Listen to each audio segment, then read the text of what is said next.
More money for education. Arizona lawmakers broker a deal to settle a long-standing lawsuit, but the state treasurer says it will come at a cost.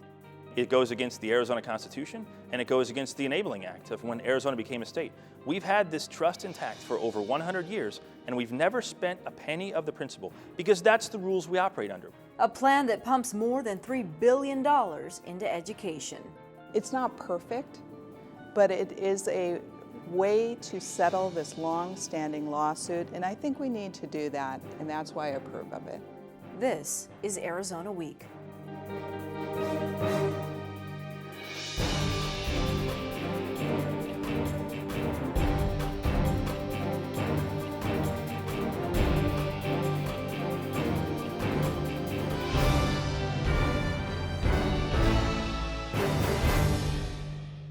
This week, Governor Doug Ducey called for a special session, asking lawmakers to agree to a settlement that ends a long-standing lawsuit over K-12 funding.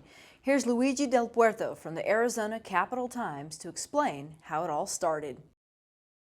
This all started when we had an economic downturn, a severe drying up of our revenues a couple of years ago. So what happened was that the legislature used to fund what's called the full inflationary adjustment to schools. So this is money that adds to the basic aid. And the basic aid is basically the state portion of the funding that goes to schools. So the legislature had been funding fully these inflationary adjustments for many, many years.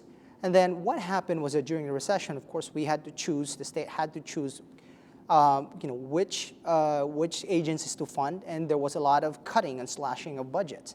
This is one of the things that they cut. Essentially, they decided that we don't have the money to fully fund the inflationary adjustments, and so for several years, we stopped doing that. The school districts sued. They're joined by the teachers union, and basically they said, no, this is an obligation that was put on you by Proposition 3.1. This is a 2000 voter-approved measure that said you must fund these inflationary adjustments, and as a result of that lawsuit, which prior to this deal being reached, it looked like the schools were going to win that case. The schools were out how much money exactly?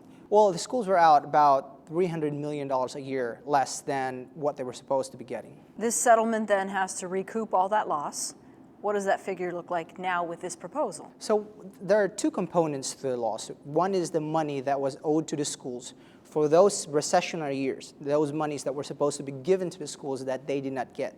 That's one component. And then the other component of this is to reset the base. So basically, the base of funding for students is supposed to be increasing each year to include the inflationary adjustments.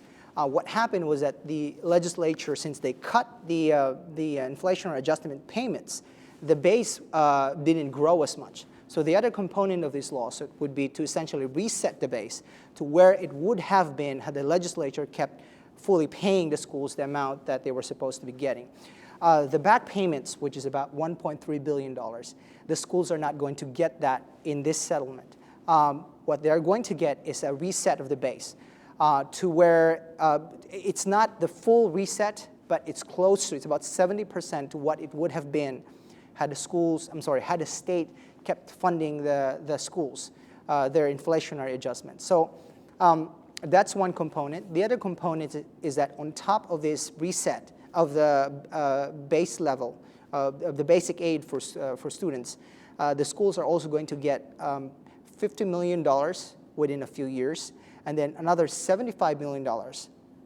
Not another, but $50 million first in a couple of years, and then $75 million in the next several years.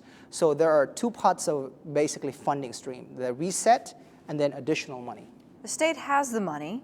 The state treasurer is saying, let's not empty that account just yet. Let's do this differently. What does the governor want? What did the governor come to terms with in this settlement? So before even this settlement came about, the governor's office had proposed essentially a plan to withdraw a bigger amount from the state land trust. So the land trust, this is from all the sales and the revenues and the leases that we get from the land trust, about 10 million acres of land that the state manages on behalf of several beneficiaries, including the schools. And the schools are the biggest beneficiary of this fund, so they get the bulk of the money from the land trust.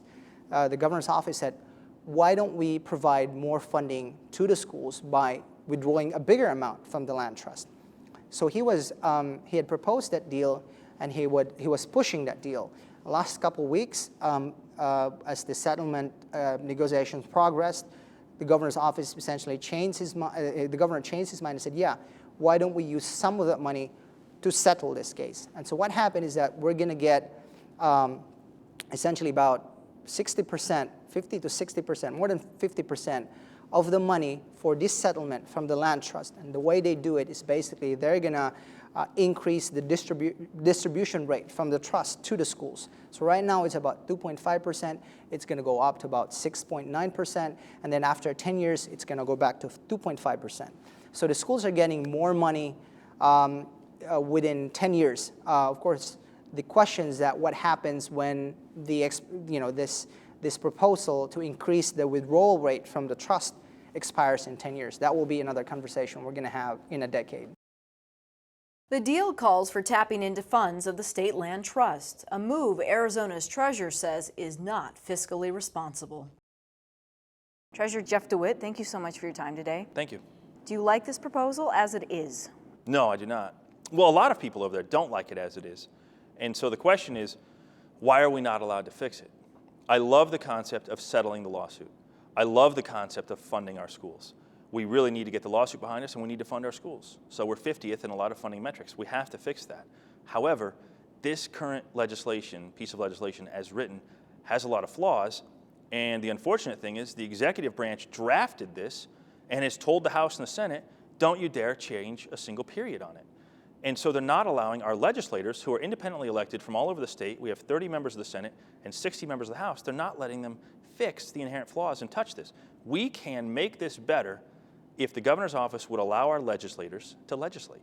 This also won't drastically change the per pupil spending in the state on the grand scheme of things in the U.S., right? Arizona continues at the bottom? No, by a lot of math down here, even if this proposal goes through, we will go from 50th to 50th. We're still at 50th. So it's not this big grand fix that it's being trumped out to be. And keep in mind that this only lasts for 10 years. And that's what I'm trying to tell everybody is, why don't we do things that fix it forever going forward? This is going to last for 10 years and then drop off. So it's a short-term fix that leaves a long-term scar. Why don't we do things that make it really last for the long term and take care of our kids and take care of our schools? You know, unfortunately, our schools have been so starving that they look at every penny and say, well, we don't want this penny to go through. And they come down and say, well, this is better than nothing. And it's unfortunate that they're in that position. But we can make this better. If our legislators are allowed to legislate and to fix the problems in the bill and fix it so it works over the long term, in 3 or 4 days down here, we could have something that's drastically better and really is good for Arizona. You keep tabs on the checkbook. Why aren't you more involved in this process? We heard Dean Martin today speak too, Yes. saying, we know how the money works. You referred to as the money guy. Right. Are you involved in this process, or have you been? Well, you know, because I'm trying to say we can't spend principal in the trust, they don't want me involved in the process. Quite frankly, the governor's office has shut me out of the process because they want to spend principal. And it goes against the Arizona Constitution, and it goes against the Enabling Act of when Arizona became a state. We've had this trust intact for over 100 years, and we've never spent a penny of the principal because that's the rules we operate under. We can spend the interest to help our schools, and it's $5 billion. And the interest is kicking off is more than ever in the history of Arizona. This trust right now is giving more to our schools than ever in the history of Arizona, but it does so because we don't spend the principal. This proposal, it mirrors the governor's proposal from months ago, where he wants to take over $2 billion out of the principal and spend it right now.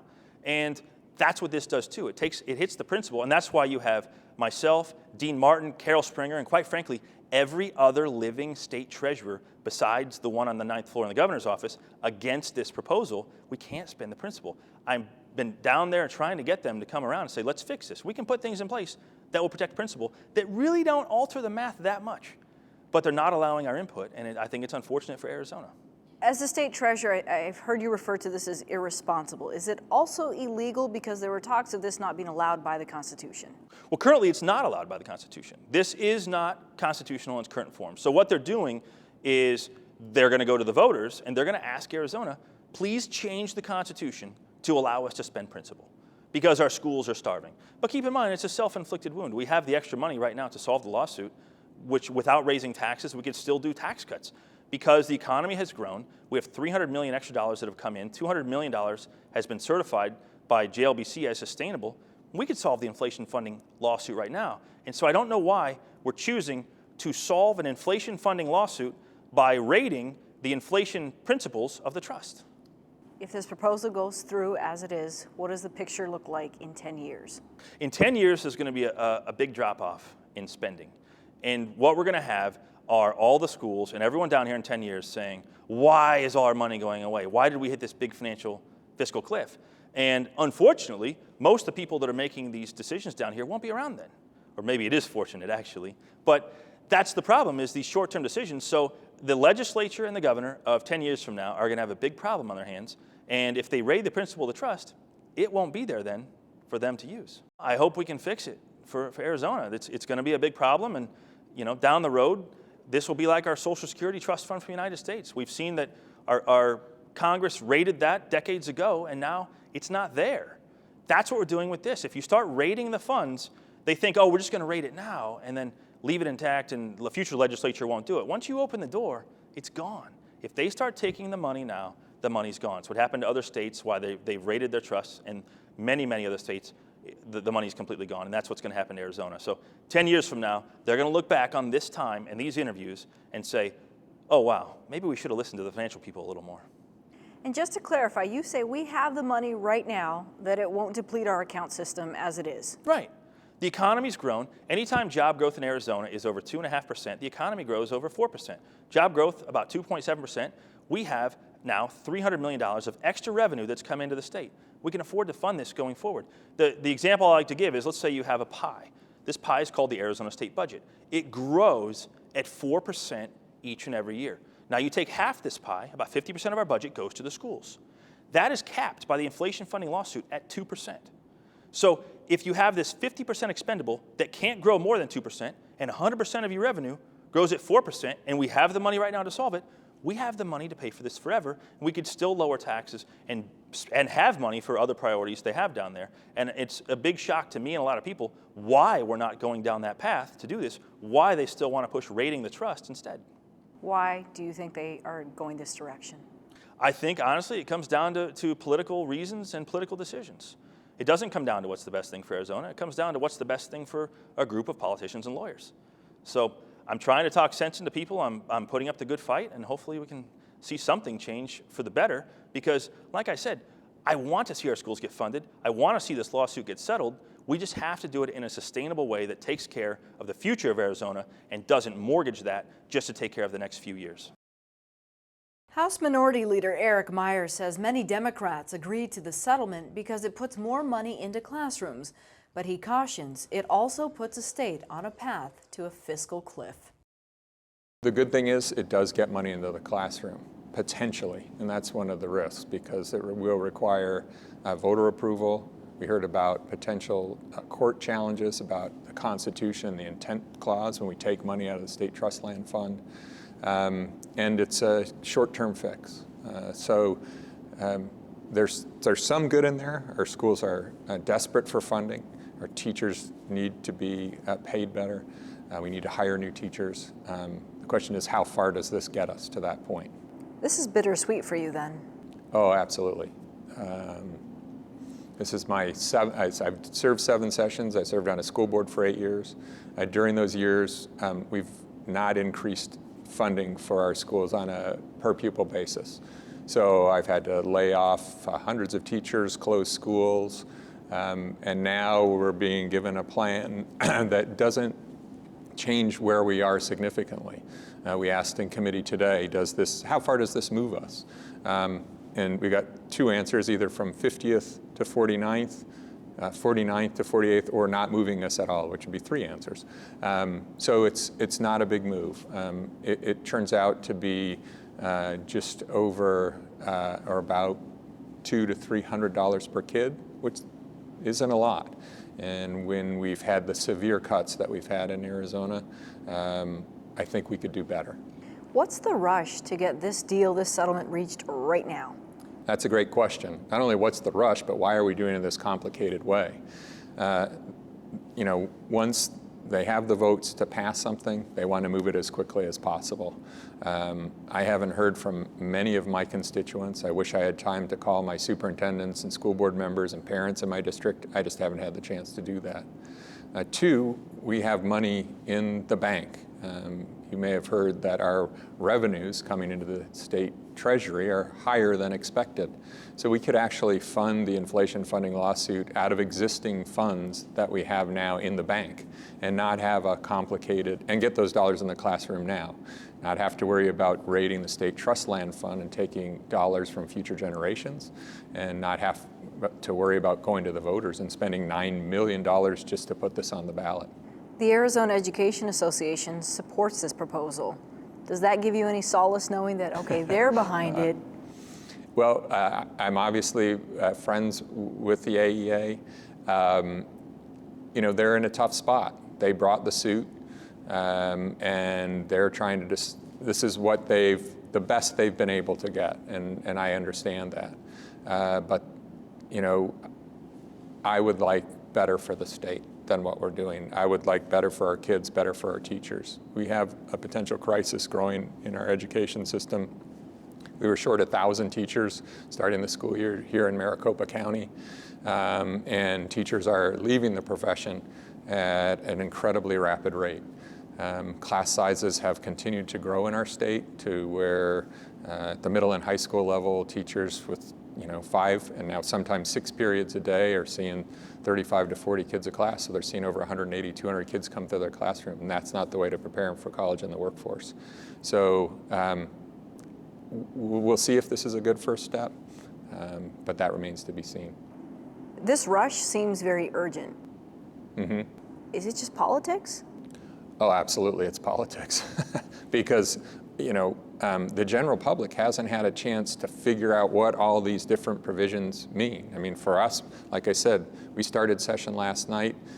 We got the bills last night, and we spent hours over the past few days trying to figure out what this all means. Now we need to we should let our voters, our kids, our teachers, our superintendents across the state weigh in on this. I truly believe there's a better solution than this, and I wish we could get there for our kids. I don't think it's going to happen today, though. You have to pass it to know what's in it. Haven't we heard that before? Well, I feel as though I know what's in it now, Okay.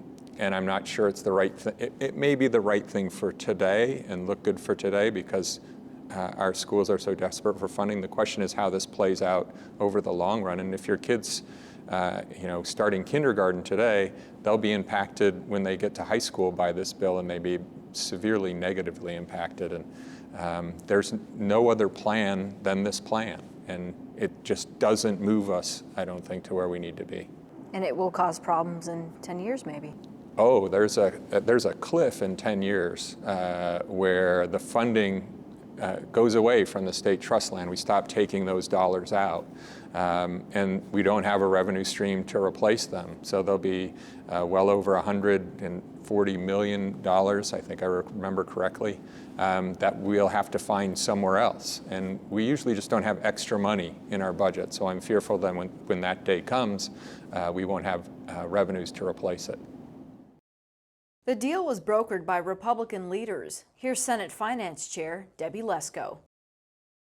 I think it's really positive that we have settled something that's been going on for years now. And so the stakeholders, meaning the governor's office, the Republican leadership, the Teachers Association, and the School Boards Association has been working for months and months on this. And we finally reached a deal to settle a long-standing lawsuit, and that's a positive thing.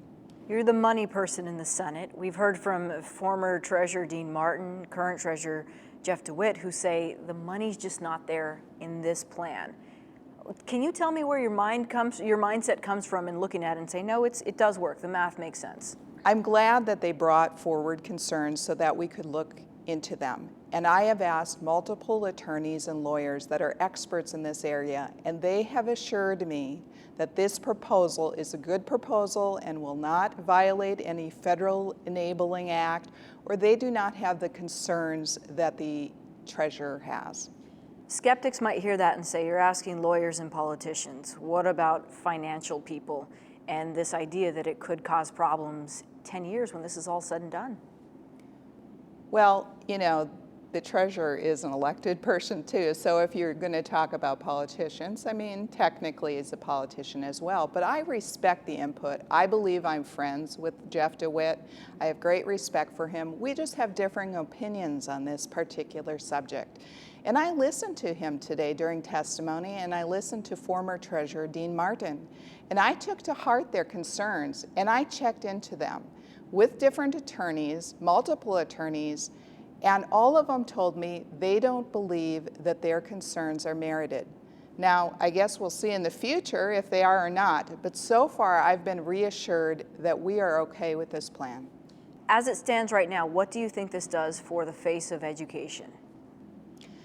This improves funding for education, but more so, it settles a long-standing lawsuit that's been going on for years. And I think it's positive that we settled this so that we can move forward with other funding reforms and with other types of education reforms that will increase the quality of education in our state.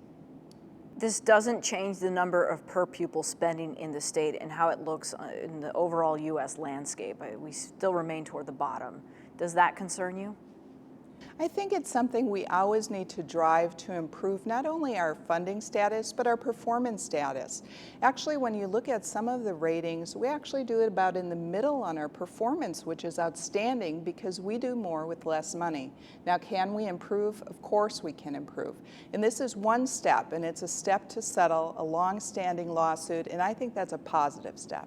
Treasurer DeWitt was in here, and he did say that, as I asked earlier, this maybe puts a Band-Aid on the solution right now, but this involves land that was not intended to be sold. So what's the final picture in 10 years? He calls it a fiscal cliff. You know, I guess we'll see what happens in 10 years, but again, I've talked to numerous different lawyers on this, different people with financial backgrounds, and they believe that this plan is solid and that it's not perfect, but it is a way to settle this long-standing lawsuit, and I think we need to do that, and that's why I approve of it. 10 years, do you think you'll still be serving in the legislature? I don't know, only time will tell. Okay. I'm kind of curious as to what that will look like in 10 years, because there are some people who say in 10 years we'll be talking about this again.